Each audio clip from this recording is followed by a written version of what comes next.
Glória a Deus. Segundo Crônica, capítulo 26, versículo de número 21, irmãos. Diz assim o texto sagrado. Segundo Crônicas, capítulo 26, versículo 21. E o rei Uzias ficou leproso até o dia da sua morte. E sendo um leproso, habitou em uma casa separada, porque ele foi cortado da casa do Senhor. E Jotão, seu filho, esteve sobre a casa do rei, julgando o povo da terra. Amém? Amém. Pode fechar a Bíblia e tomar o seu assento, adorando o Senhor, exaltando o seu nome, porque Ele é digno de toda honra e de toda glória. Eu quero muito a sua atenção. No decorrer do culto eu estava aqui orando. Eu sempre, quando vou pregar, eu fico intercedendo pelo pregador, ou pelo quem está dirigindo o trabalho, quem está tendo oportunidade para cantar, para louvar, para ministrar, e eu fico aqui na intercessão. E o meu desejo é que esta noite você saia daqui com a sua vida impactada. É que nessa noite você saia daqui com a sua vida transformada. Que você receba mais de Deus para a sua vida. E vou dizer uma coisa, irmãos. O pastor Jair falou aqui sobre a multiplicação dos pães e dos peixes. Ninguém que veio até a presença de Jesus voltou para casa com as mãos vazias. E eu tenho certeza que você não vai voltar para sua casa hoje com as mãos vazias. Deus tem surpresa e tem coisas grandes para você. Glória a Deus.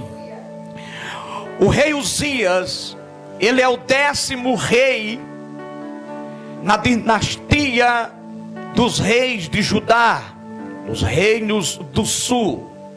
O seu nome, na verdade, era Uziahu, que era a pronúncia correta do seu nome. Traduzindo e transliterando para o português, é o rei Uzias. Este homem, em boa parte do seu reinado, ele marcou história. Ele revolucionou muitas coisas que os reis que lhe antecederam não fizeram, esses prodígios que ele fez. E eu quero destacar nessa noite alguns feitos deste grande homem que foi o rei Uzias. Por exemplo, no capítulo 26, versículo 4, a Bíblia diz que ele fez aquilo que era reto aos olhos do Senhor. Ou seja, ele começou bem. Ele colocou Deus em preeminência. Ele disse: para os meus projetos dar certo, eu tenho que colocar Deus na frente dos meus projetos. E foi assim que ele fez. No versículo 5, a Bíblia diz: e ele buscou a Deus nos dias de Zacarias. Zacarias era um profeta, um homem muito cheio do Espírito Santo, e Deus revelava coisas profundas para ele através de visão. E foi assim que ele conseguiu prosperar no seu reino, porque ele começou a buscar a Deus. E quando você decide buscar a Deus e dar preeminência a Deus na sua vida, a probabilidade das coisas darem certo é 100%. É impossível falhar quando você dá preeminência a Deus na sua vida. Em terceiro lugar, a Bíblia diz: ele saiu e guerreou contra os filisteus e demoliu o muro de Gate. Ele venceu os filisteus, todos que se levantaram contra ele, ele conseguiu vencer. Em quinto lugar, e Deus o ajudou contra os filisteus, contra os árabes que habitavam em Gulbaal e contra os meanitas.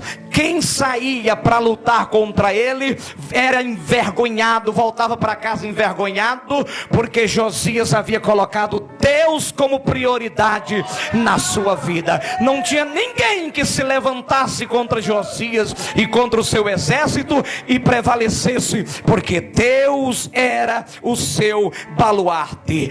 Sexto, e os amonitas deram presentes a Uzias. Vai chegar um momento na sua vida que você vai vencer tanto, que as pessoas vão começar a respeitar você e vão começar até a trazer presentes para você, porque é assim que Deus faz. E deixa eu lhe dizer, Deus tem presente para você aqui nessa noite. Mas vamos lá, deixa eu falar de outros feitos aqui deste grande rei. A Bíblia diz: além disso, Uzias edificou torres em Jerusalém, no portão do canto, e também no portão do vale, na esquina dos muros o fortificou. Ele fez adutoras no deserto. Ele expandiu as adutoras do deserto, porque ele tinha muito gado. Então ele fez muito empreendimento. Ele era um homem visionário. Mas tem mais, ele edificou torres no deserto e cavou muitos poços. No versículo 11, capítulo 26 diz: além disso, Uzias tinha um exército de homens que lutava. Deixa eu falar uma coisa: você não está só, sempre tem um exército de Deus lutando com você. Não, você não entendeu, eu vou dizer de novo. Você tem um exército na terra, que quando você dobra o joelho para orar, tem um exército orando por você.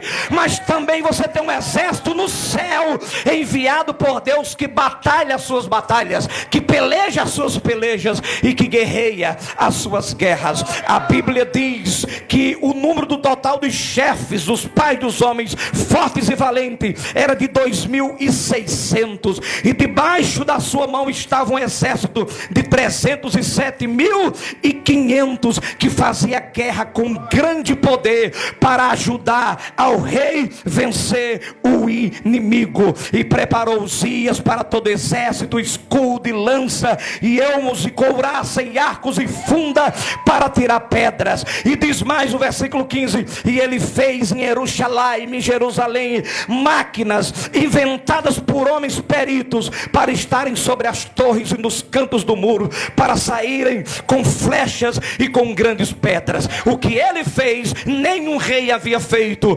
antes desse homem. Aí Deus começou a soprar o nome de Uzias em toda a face da terra. Uzias começou a ficar grande, Uzias começou a ficar poderoso, e todos tremiam ante a face de Uzias. Mas aí aconteceu algo, querido irmão, que não pode acontecer na vida de nenhum homem e de nenhuma mulher de Deus, quando Deus decide exaltar ele. A Bíblia diz que Uzias começou a se envaidecer, começou a deixar que o orgulho, a altivez, a presunção, a soberba tomasse de conta do seu coração. E Provérbio 16:18 vai dizer assim, queridos irmãos, que o orgulho, que a soberba, a arrogância, ela precede a queda. Deus havia chamado Uzias para ser rei, e Deus estava honrando Uzias enquanto Uzias estava honrando Deus. Mas aí, a partir do momento em que Uzias quis trilhar o seu próprio caminho, foi aí aonde ele falhou. Uzias é aquele tipo de crente que começa bem, mas que termina errado. É o problema de muita gente, pastor Jair. Começa bem, mas quando termina mal. Tem outros que até começam mal e termina bem. Mas se você começou bem, o Senhor vai segurar na tua mão para que você termine bem até o final da sua trajetória. Talvez hoje não está dando certo para você, mas fica tranquilo, estenda a mão, deixa Deus segurar, porque você vai chegar aonde Deus quer que você chegue. E a Bíblia diz que Uzias, ele entrou na casa de Deus, e a casa de Deus tinha 3 repartições. A casa de Deus tinha o pátio, aonde ficava o altar do sacrifício, e a bacia com água para os sacerdotes lavar as mãos e os pés depois dos sacrifícios, e de uma forma ritual se purificar. O segundo cômodo da casa de Deus chamava-se o lugar santo, aonde ficava a mesa dos pães da proporção, e também o candelabro, o candeeiro, a menorar, como seja, e ficava o altar de incenso, que o sacerdote de manhã e de tarde tarde entrava para queimar incenso ao Deus de Israel. Uzias foi chamado para ser rei, não foi chamado para ser sacerdote. E a Bíblia diz que Uzias, no começo do ano, em um período de festa, ele querendo se apresentar para o povo e fazer um serviço que não era dele. Aí eu me lembro de Paulo, quando ele escreve em 1 Coríntios, capítulo de número 7, versículo 20: cada um fique na posição em que foi chamado. Se Deus te chamou para ser pastor, honre o chamado que Deus te deu. Agora, se Deus te chamou para ser porteiro, não queira ser pastor não, fica sendo porteiro. Se Deus chamou para cantar, não queira pregar. Se Deus chamou para pregar e tu não sabe cantar, então não invente de cantar. Cada um fique na posição em que foi chamado, porque o chamado de Deus, ele é um degrau na vida de cada crente. Eu estou pregando hoje aqui, mas eu não comecei pregando. Eu passei por uma fase de preparação, de aprendizado e de amadurecimento. Cada um fique na vocação em que foi chamado. Se fosse nos dias de Paulo, talvez Uzias tivesse dado ouvido o que Paulo havia falado, mas não tinha ninguém para o aconselhar, e ele deixou que a soberba tomasse de conta do seu coração e disse: eu sou Uzias, eu faço o que eu quero, eu faço do jeito que eu quero, da maneira que eu quero e do jeito que eu penso. E a Bíblia diz que ele entrou no lugar santo para queimar incenso. Os sacerdotes, diz a escritura sagrada, que o sacerdote, o sumo sacerdote, o Cohen Gadol, Azarias, entrou com mais 80 sacerdotes e falaram para ele: Uzias, você não pode fazer isso, você não foi chamado para fazer isso, saia daí, abra mão disso, homem, porque você vai ferir os preceitos de Deus. E Uzias resistiu e não quis dar ouvido à voz do sumo sacerdote. E a Bíblia diz, queridos irmãos, que naquele momento Deus fica irado com Uzias e fere Uzias com uma lepra. E a lepra, ela é visível, porque a lepra foi na testa, para todo mundo ver a sua vergonha. A Bíblia diz que quando ele percebeu que estava leproso, ele não fez mais questão de sair correndo de dentro da casa de Deus, porque ele estava colocando os pés no lugar que não era para ele colocar. Deus colocou ele para ser rei, Deus não chamou ele para ser sacerdote e nem levita, mas ele quis insistir, porque o orgulho dominava ele. Ele agora estava embriagado com o vinho que ele mesmo havia plantado a vinha. Meus queridos irmãos, a Bíblia diz que ele saiu correndo de dentro da casa de Deus e teve que ficar isolado, separado, numa casa, sem ninguém para visitar ele, porque ele estava leproso. Ele morreu leproso e não teve mais o gosto de sentar no trono, porque foi arrogante, foi soberbo e presunçoso. E agora que eu entro na mensagem para você entender, aí o tempo do rei Uzias, os profetas eram Amós e o profeta Isaías. Diz a história que Isaías ainda era primo do rei Uzias, era parente de Uzias. E esses dois profetas, pastor Inaldo, eles ficaram muito tristes. Por quê? Porque agora Israel era um reino sem rei e Uzias era um rei sem trono. O negócio não estava muito bom não, irmão. E esses profetas se preocuparam e eles falaram: e agora? Como é que vai ficar a situação do povo? O povo precisa de uma liderança, mas o rei está leproso, o rei está isolado. Olha o que aconteceu com aquele que Deus havia soprado o nome, que Deus havia exaltado, que Deus havia dado honra e glória para ele, mas ele deixou que a altivez o dominasse. Agora ele está isolado de tudo e de todos, e a sua palavra não tem mais poder para nada, porque ele está isolado até mesmo da sua função de Meleque, que era rei. Aí eu paro para analisar e vejo Isaías preocupado, dizendo: Senhor, como vai ser o futuro desse povo? Porque o filho do rei ainda é muito pequeno, ele não tem condições de tomar de conta da nação. E a Bíblia diz que naquele ano o rei Uzias morreu. Só que antes de Uzias morrer, porque algumas pessoas pensam que Deus apareceu ao rei Uzias depois, ao profeta Isaías, depois que Uzias morreu. E não foi. Deus apareceu a Isaías antes que Uzias morresse, mas Deus apareceu quando Uzias já estava destituído do trono. Deixa eu falar uma coisa para você nessa noite.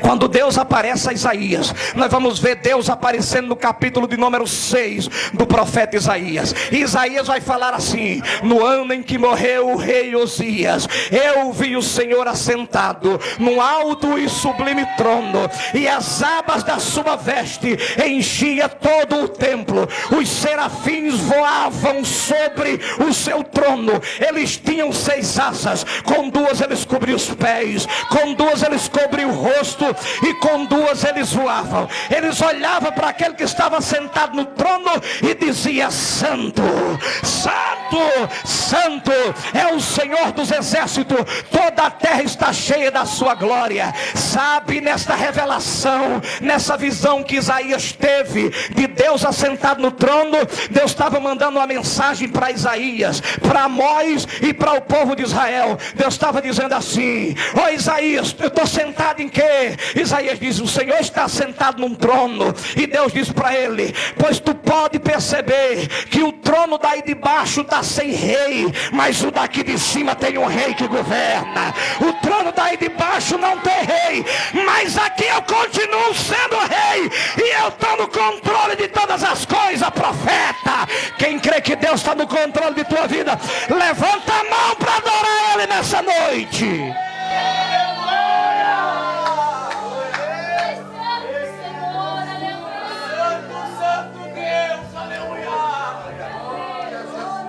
Isaías, como é que está o trono? Está sem rei, mas o trono daqui está ocupado.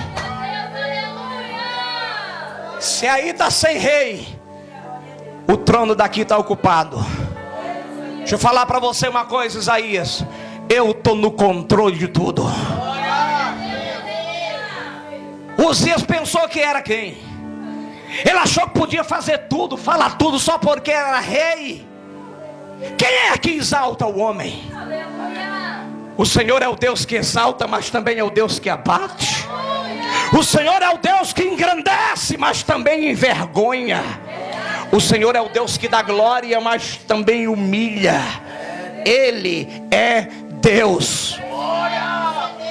E Isaías chora preocupado, porque o povo está sem direção, está sem rei. O trono está desocupado, porque Uzias é um rei sem trono, e Israel é uma nação sem rei. E era isso que o povo dizia: somos uma nação sem rei, somos um povo sem rei. E Deus está dizendo: são não, eu sou o rei de você, rapaz. Eu estou no controle, sou eu quem comanda a vida de vocês. A vida de vocês não depende de vocês, depende de mim. E a vida da nação está na minha mão.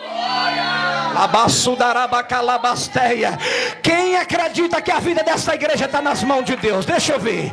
Só quem acredita, levanta a mão para adorar nesta noite. O Senhor diz aqui neste lugar: este povo, por mais simples que seja, mas está na palma da minha mão, e eu cuido dos mínimos detalhes. Ô Isaías, eu estou no trono, eu tenho o controle. E nós falamos assim, irmão: a última palavra quem dá? Vamos lá, a última palavra quem dá? Não é assim que a gente fala? Isso é um jargão, mas não é verdade. Deus não dá a última palavra, porque quando alguém falou e disse algo, antes desse alguém falar, Deus já havia falado primeiro. Então não é a última palavra quem dá, Ele é quem dá a primeira. Porque quando o homem diz algo, ou pensa em dizer, ou em fazer, Ele já tem liberado a sua palavra. E a palavra que Deus vai liberar nessa noite para a sua vida é palavra de cura. Se tiver doente aqui hoje, vai receber milagre. Se prepare. A palavra que Deus tem para a sua vida nessa noite é palavra de prosperidade.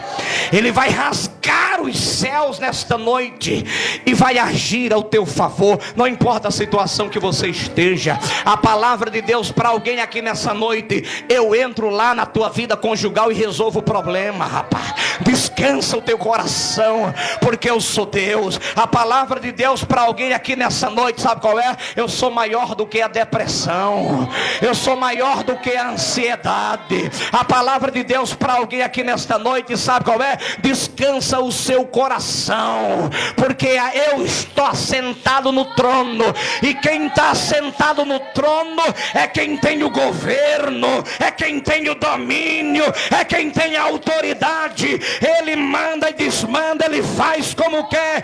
Ele diz: antes que houvesse dia eu sou, e ninguém há que possa fazer escapar das minhas mãos. Operando eu, quem impedirá? Se ele quer operar nessa noite na tua vida, ninguém vai impedir. Ele está no trono. Ele está no trono.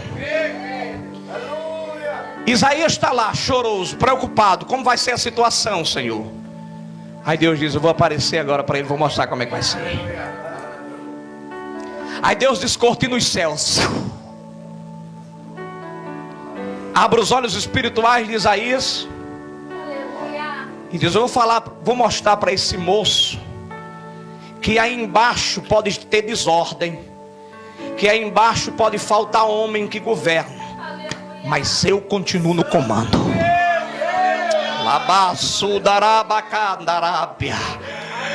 Porque no barco da sua vida tem um capitão, e ele se chama Jesus Cristo. E é ele quem dá ordem, quem diz para onde é que o barco vai. Aí ele aparece, o profeta: eu vi o Senhor, primeiro, assentado em um alto. O trono de Deus é alto. Diga comigo: o trono de Deus é alto. E é sublime. O trono de Deus é sublime, é majestoso, é glorioso, é belo, é esplêndido. Mas quando Deus vem, Ele não vem só, Ele vem com uma comitiva. Eu vou falar de novo. Se você não entender e agarrar isso aí, eu vou ir onde você está. Quando Deus desce, Ele desce com uma comitiva. Amém? E Ele vem com um alto escalão da sua hierarquia angelical. Porque tem pessoas que pensam que o alto escalão da hierarquia angelical são os arcanjos. Não, o alto escalão da hierarquia angelical são os serafins.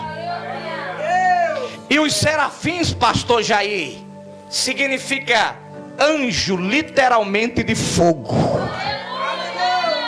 Fogo, mas esses anjos, eles são pentecostal, eles são fogo puro. Eles são tão poderosos que a terra não dá conta deles. De tão poderosos que eles são, e eles estão diante do trono de Deus, que é grande e que é majestoso. Aí eles cantam uma composição angelical. Eu não sei quem compôs essa canção, mas a canção que eles cantam é muito linda. E eu fico na coerência dos meus pensamentos me perguntando: qual é a forma que os anjos cantam, a sua tonalidade, aquela harmonia nas vozes, as notas tudo ajustada. E Isaías disse: os serafins estavam voando. E eles olham para o trono. Aí o profeta diz: eles têm 6 asas. Com 2 asas eles cobriam os pés. Por que eles cobriam os pés? Porque os pés representam a missão da igreja na terra. Quem tem que trabalhar na terra para ganhar alma, evangelizar, não são os anjos, é a igreja. Olha para o teu irmão e diga: é você.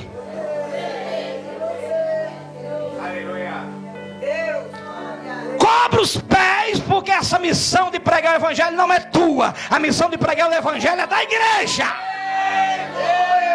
Aí depois Isaías vai dizer assim, pastor Rinaldo: quão formosos são os pés daqueles sobre os montes, daqueles que anunciam as boas novas.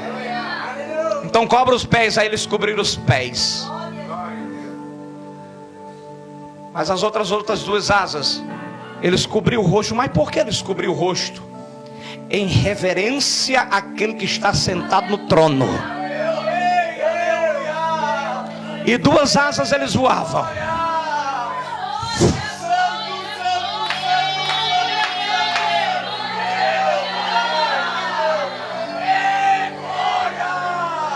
Ezequiel teve uma visão dos querubins, Isaías teve a visão dos serafins, Ezequiel teve a visão dos querubins. Ele disse que os querubins bateram as asas, que o barulho foi tão grande que estrondou em toda a cidade de Jerusalém.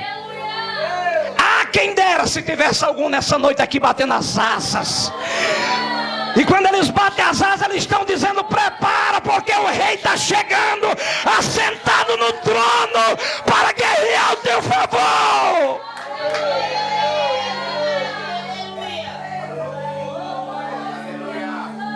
Pastor, eles olhavam uns para os outros e apontava para o trono, para aquele que estava salamassuderepe. E ele dizia assim: Kadosh, Kadosh, Kadosh, Adonai Tsavaoti, Mele, Kole, Haret Hakavodi.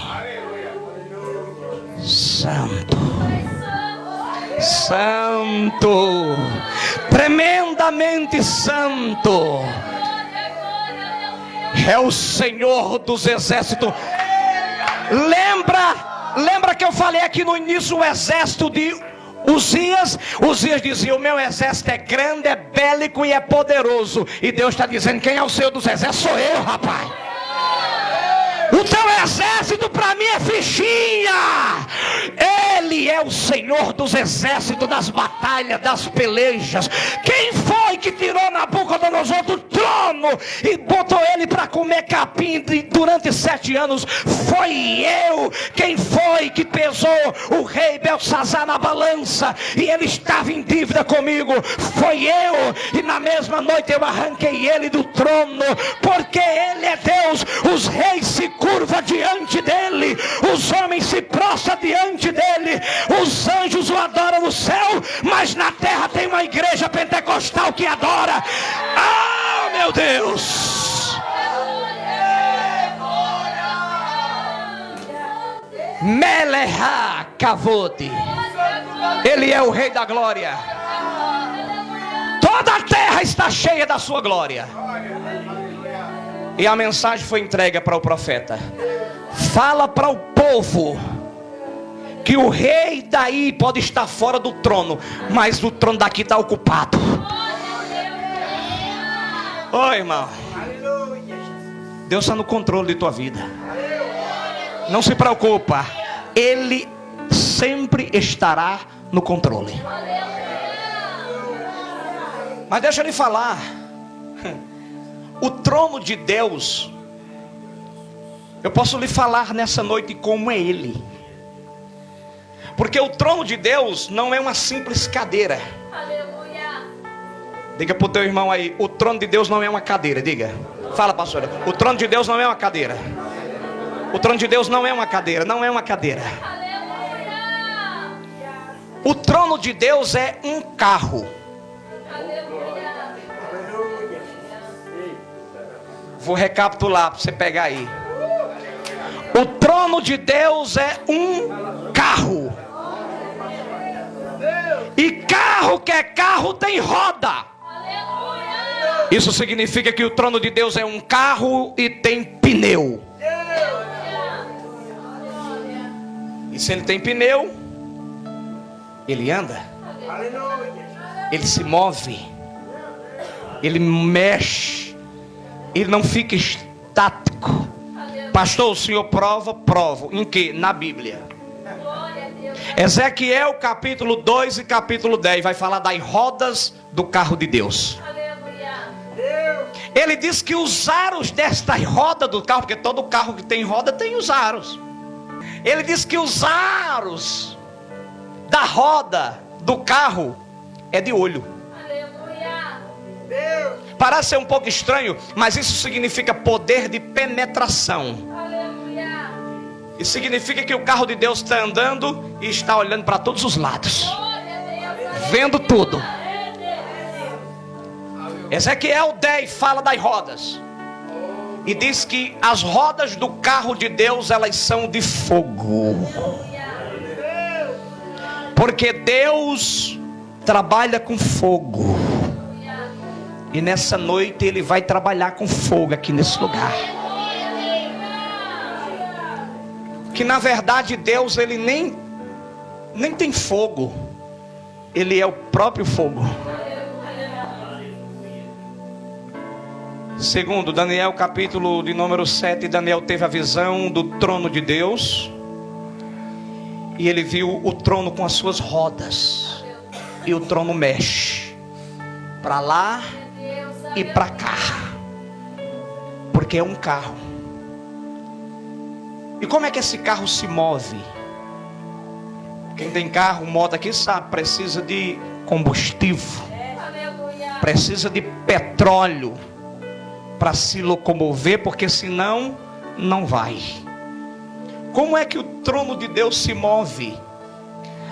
Ezequiel disse que o trono de Deus se move à base de brasas de fogo.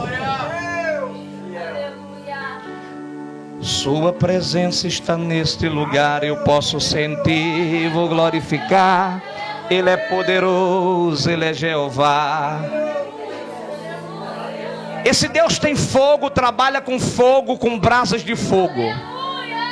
Então escuta, o trono de Deus tem roda, porque é um carro, e o carro de Deus é movido a fogo.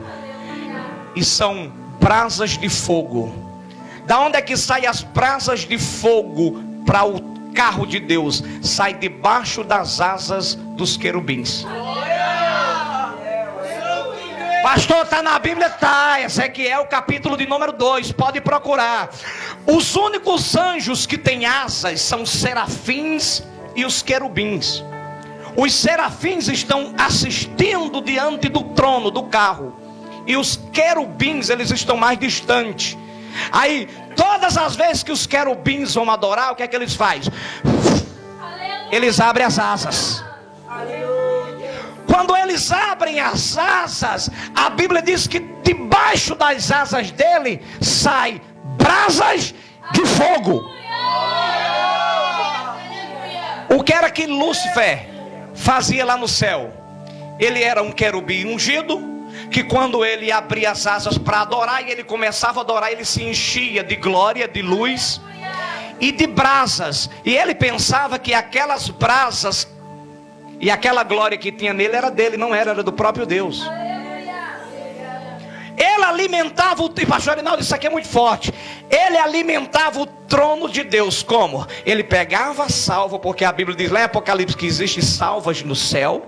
Ele pegava as salvas de ouro. Os anjos eram adorando a Deus, abria suas asas, e debaixo das asas saía as brasas de fogo. Ele começava com a salva, pegar as brasas de fogo. Vem cá, meu Deus, achei aqui, posso pegar? Vou pegar. Ó a simulação, pega aí, crente, ó.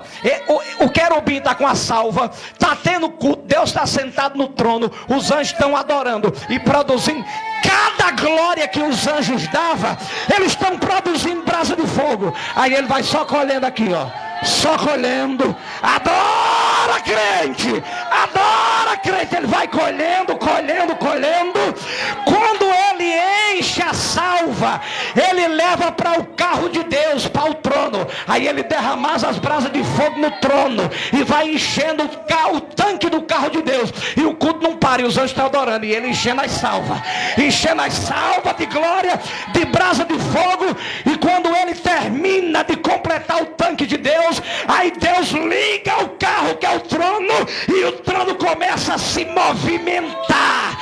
Aí deixa eu lhe falar, o trono de Deus se movimenta. Agora o trono de Deus, ele vai virando, se movimentando. Ele vira para um lado e ele vira para outro. Mas o que é que faz o trono de Deus se virar? É a adoração da igreja. Quando a igreja está adorando, Deus está virando o seu trono para a igreja. Se tiver num culto e o culto for frio, gelado, sem glória, sem fogo, o trono de Deus não vem não. Mas se crente abrir a boca e adorar, prepara, porque o carro de Deus vai se se direcionar ao teu favor. Vai, vai.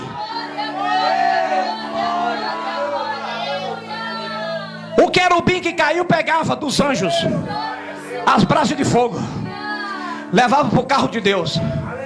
O carro de Deus virava fogo puro. Deus trabalha com fogo. Fogo puro. O que foi que o serafim fez, o que virou demônio? Ele disse: rapaz, eu vou fazer um carro para mim também. Estabelecei o meu trono. Carro. Eu vou fazer um carro para mim também. E o meu carro vai ser igual ao de Deus. E o que é que ele começou? Ai, irmão, Deus me deu uma revelação forte aqui agora nessa palavra. Quando ele começava a pegar as brasas de fogo, você disse que eu podia falar. E o Senhor, eu vou falar. Quando ele começava a pegar as brasas de fogo das asas dos anjos, Ezequiel 2, pode ler. Eu estou pregando Bíblia, eu não estou falando heresia não. Ele começava a pegar as brasas de fogo das asas dos anjos. Ao invés de ele botar no carro de Deus, ele começou a roubar. Disse: isso aqui vai ser para o meu carro. Só que Deus vê tudo. Diga para o teu irmão: Deus está vendo tudo. Não mexe com o que é de Deus não. Meu filho, o que é teu tu faz o que você quiser, mas aquilo de Deus não mete a mão, porque tu se queima.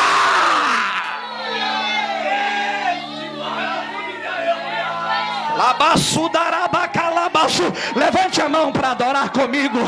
Enquanto você está adorando aí, o trono de Deus está se movimentando. Abra isso, olha aí, está recebendo. Xalabacadalabasudaraia, Derebia cova ramandova cabieta lábia sé, ripa labasudarabia andarabia. Abra a boca para dar lugar a Deus aí, crente. Adora a Deus na terra dos viventes aí, profeta.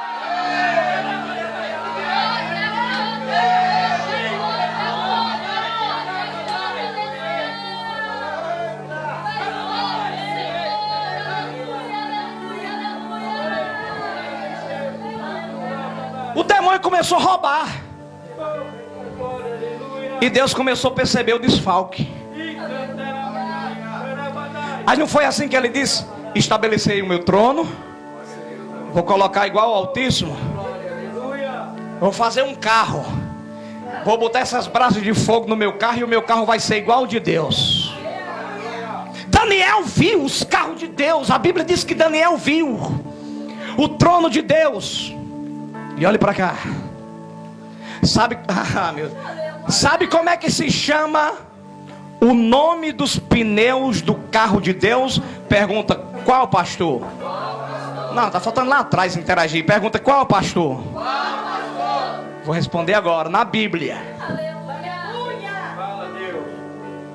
o nome dos pneus do carro de Deus, Salmo 89, versículo 14: justiça e juízo são as bases do seu trono. Não, você não entendeu, eu vou dizer de novo. Justiça e juízo, Salmo 89, 14, pode conferir, são as bases do trono dele. Justiça e juízo, e a verdade e a misericórdia vem diante da sua face. Como é que o trono de Deus é atraído? Deixa eu lhe mostrar aqui, ó. O trono de Deus está apontado aqui para o irmão, só que o irmão está calando, está triste, não adora, não está produzindo as brasas vivas. Aí aqui desse lado tem uma irmã que está fogo puro, fogo puro. Aí quando ela começa a dar lugar, igual o irmão deu lugar aqui, aí o que é que o trono de Deus faz? Ó? O trono de Deus vai se movendo e vai virando para ele, vai virando para ele, vai virando para ele, vai virando para ele. Aí o que é que sai do trono de Deus? Sai justiça. O que é que sai do trono de Deus? Sai misericórdia. O que é que sai do trono de Deus? Sai graça. O que é que sai do trono de Deus? Sai verdade. O que é que sai do trono de Deus? Sai bênção. Pastora, levanta a sua mão para o céu. O Senhor diz para ti nessa noite, mulher: o meu trono está virado para a tua vida.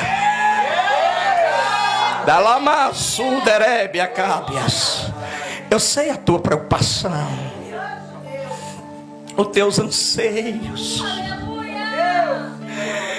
E ultimamente andas preocupada, filha.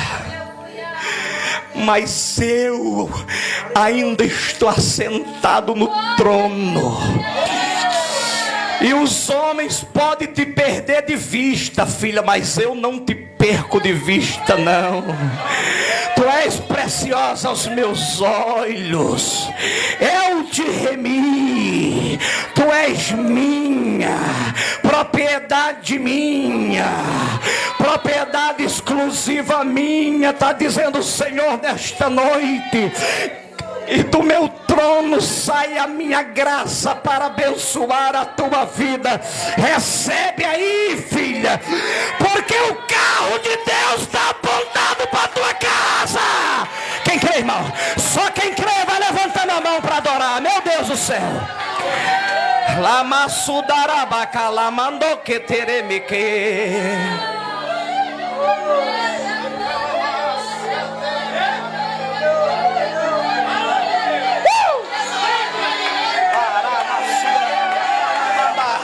Le mandou cadarabaço. Pode ficar em pé para adorar? Pode ficar em pé para adorar? Lamassu derema cantorepa lamassu demande cate caramassu derebia doromo cotoropa cataceta mandou cotorema cai rabalamassu derebia anderema coderabahai ropalamassu darabacala mandorei ripapalamassu derebacan. Vai recebendo aí, vaso. Dá lugar aí, crente. Produz brasa viva de fogo na tua adoração, porque Ele ainda está no trono.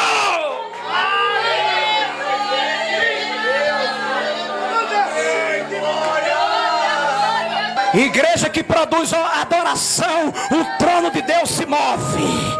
Move. Eu vi o Senhor assentado no alto e sublime trono.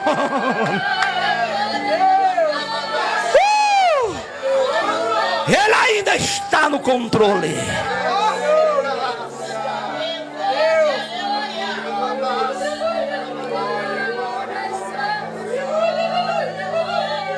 Moço,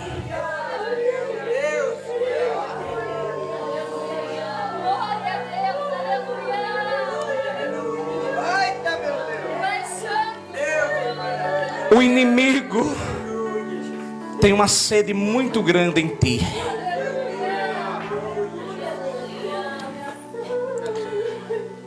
Satanás te elogia. Cuidado com os elogios do inimigo. Porque o Senhor me mostra bandejas, pratos, ramandacandarabácia. Porque Satanás não sabe o futuro de ninguém, mas ele entende. E quando ele olha para você, ele vê que você tem que Deus tem um projeto muito grande na sua vida, moço. Aramacandalabassúdia.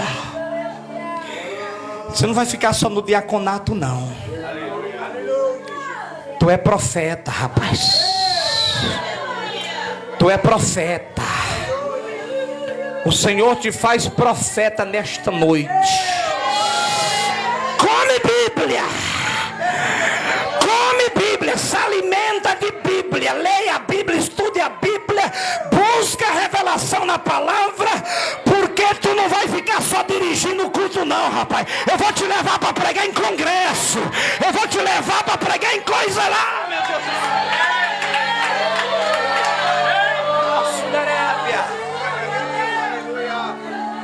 Mas vigia. Vigia. Porque ele é o diabo. Estar como um dragão contra a tua vida.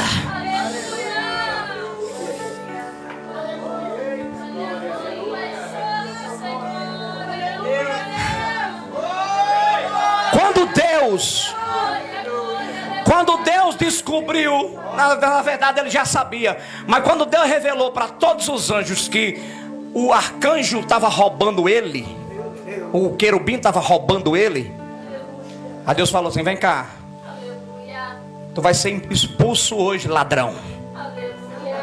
Vai embora. E mostrou para todos os anjos o que ele estava fazendo. Vem cá. E além de ele estar roubando Deus, estava fermentando os outros. Porque tem gente que além de roubar Deus, ainda começa a fermentar os outros, né? Tu vai devolver dízimo? Não devolve dízimo não, rapaz. Ele não está devolvendo, roubando a Deus, mas fica fermentando os outros. Devolve o dízimo não, rapaz. Aqui é para o pastor, é para a mulher do pastor. Fica falando, fermentando os outros.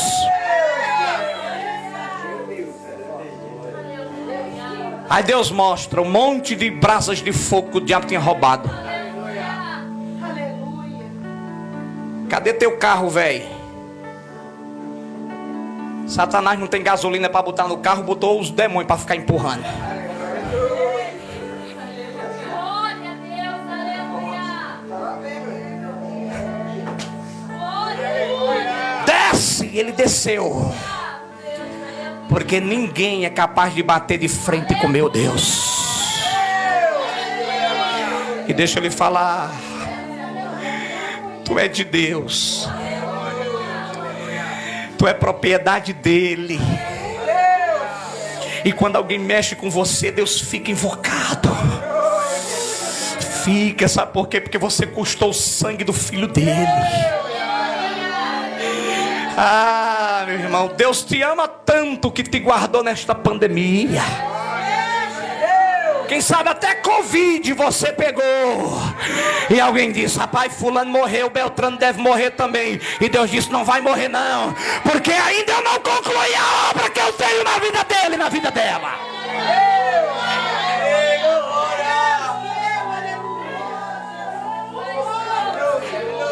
Meu querido, o senhor que está aí, fica de pé. Bota a mão no peito. O Senhor diz para você nessa noite: estou eu desobstruindo a horta do teu coração. Estou passando o meu sangue, estou desobstruindo uma horta do teu coração. Estou purificando e afinando o seu sangue, porque sou Deus e ainda estou no controle de tudo, inclusive da sua vida.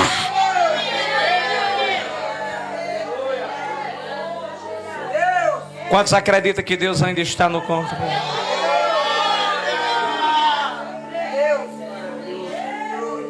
Posso contar aquele testemunho aqui, pastor Reinaldo, do rapaz dos Estados Unidos?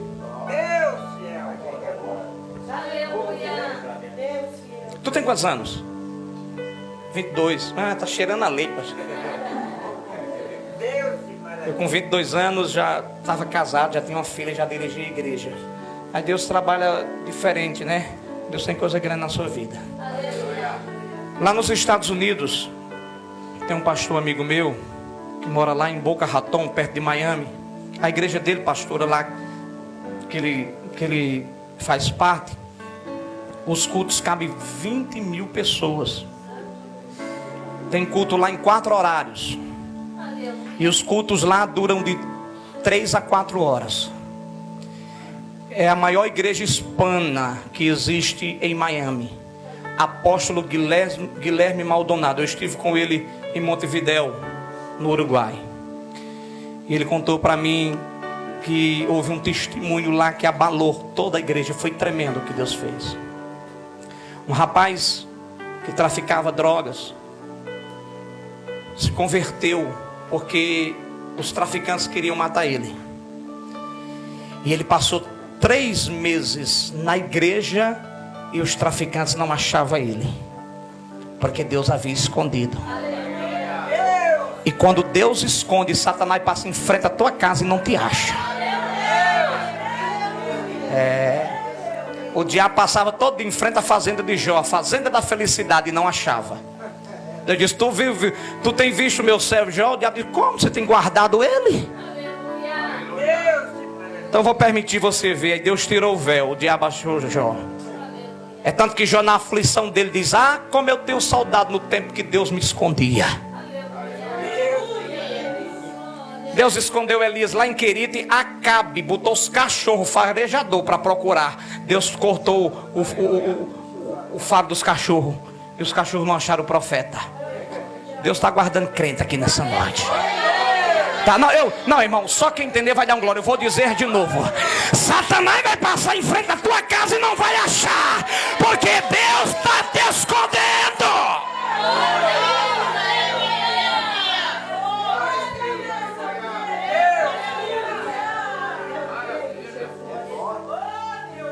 3 meses depois, Deus tirou o véu. Ele saiu de um culto como esse, fogo puro. O trono de Deus naquele dia desceu lá.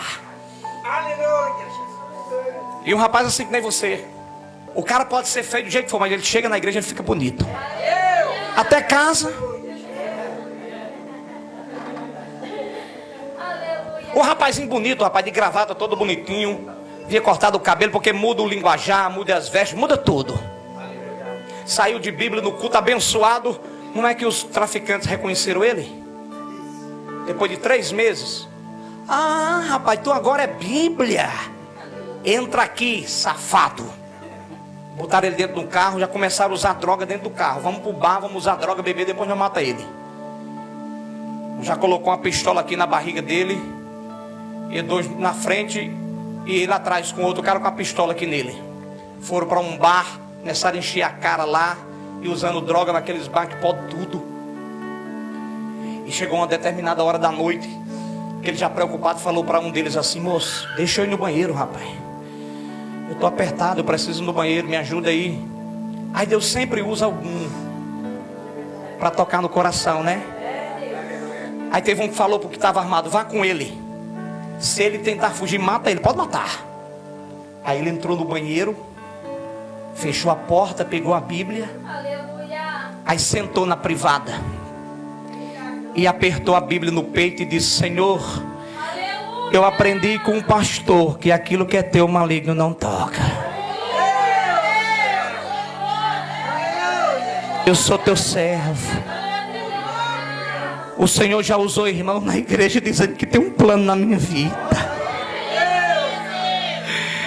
Faz um milagre hoje, honra que o Senhor, mostra que o Senhor está comigo. E ele orou e disse: quando eu chegar lá fora, que esses homens não estejam mais lá, que a polícia esteja presente, faz alguma coisa, Deus. Irmão, se você não der glória, eu vou ir.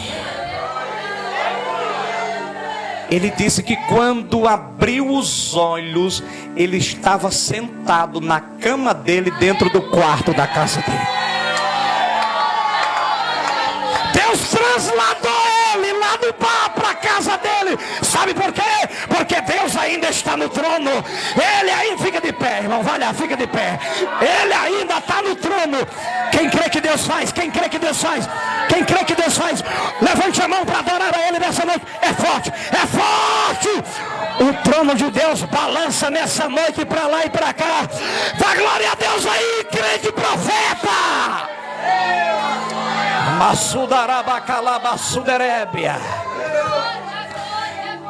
Eu queria que você pegasse na mão da pessoa que está do seu lado. Pode soltar, irmão. Dá um aperto na mão dela até ela dar um glória, vai.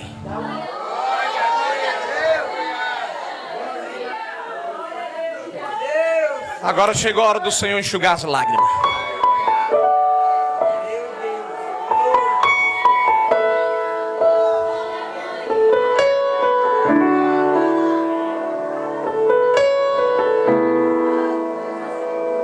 Tá chorando porque se você tem um Deus que cuida de você, e jamais te esqueceu, Ele sabe de tudo. Eu vou descer agora. Que você tá passando e manda te dizer que Ele está cuidando. Lembrar de onde você veio, aonde que você chegou.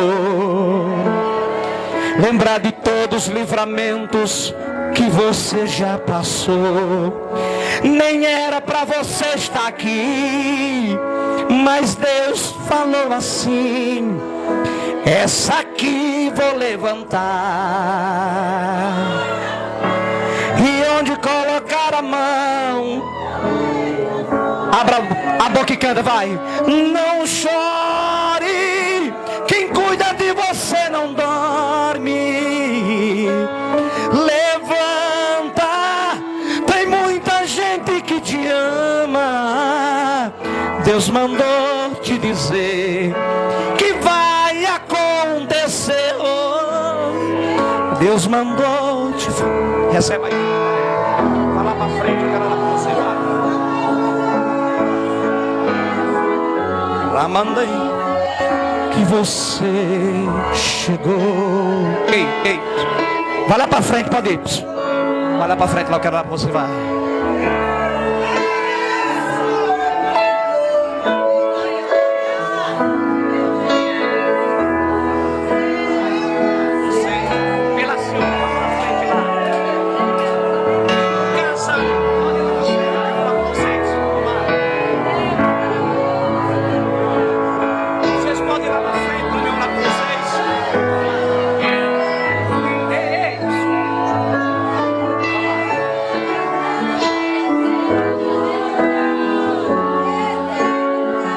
Deus mandou te dizer que vai acontecer. Deus mandou te falar. Quando eu passava no corredor, o Senhor falava comigo: chama. Eu não conheço vocês dois. Estou vendo vocês pela primeira vez.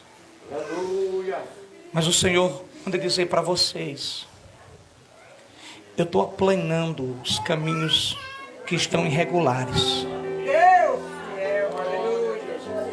para que os pés de vocês não pisem em falso. E vou entregar na mão dos dois, diz o Senhor, uma bênção na vida financeira. É na vida financeira. É algo grande. E vai ser tão grande, vocês vão ter em abundância, que vocês vão até repartir e ajudar com outras pessoas. Porque vai ser forte o que Deus vai fazer. A igreja pode estender as mãos para cá para nós orar por esses irmãos que estão aqui à frente. Hoje é noite que o trono de Deus está se movendo aqui ao seu favor. Tá, ele está apontado para você, Pai. Essas pessoas que vieram aqui à frente são pessoas que o Senhor tem coisa grande na vida delas e que o Senhor vai honrar elas. Deus, que o teu trono se movimente ao favor de cada uma dessas pessoas. Opere na vida delas de forma poderosa, Jesus.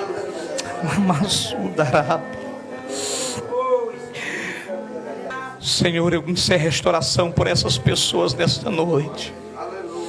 Abençoa o pastor desta igreja, a pastora, os obreiros, auxiliares, essas mulheres guerreiras. Abençoa esses casais que estão aqui à frente, essas moças, essas senhoritas, essas senhoras. Glorifica o teu nome nessa noite, neste lugar, Pai. É o que eu te peço, Senhor, em o nome de Jesus. Amém. E vocês podem retornar. Muito obrigado por ter vindo à frente. Deus vai honrar vocês, tá? Aplauda Jesus, igreja. Vem cá, pastor Rinaldo, vamos cantar comigo, bora. E aí eu encerro aqui minha participação.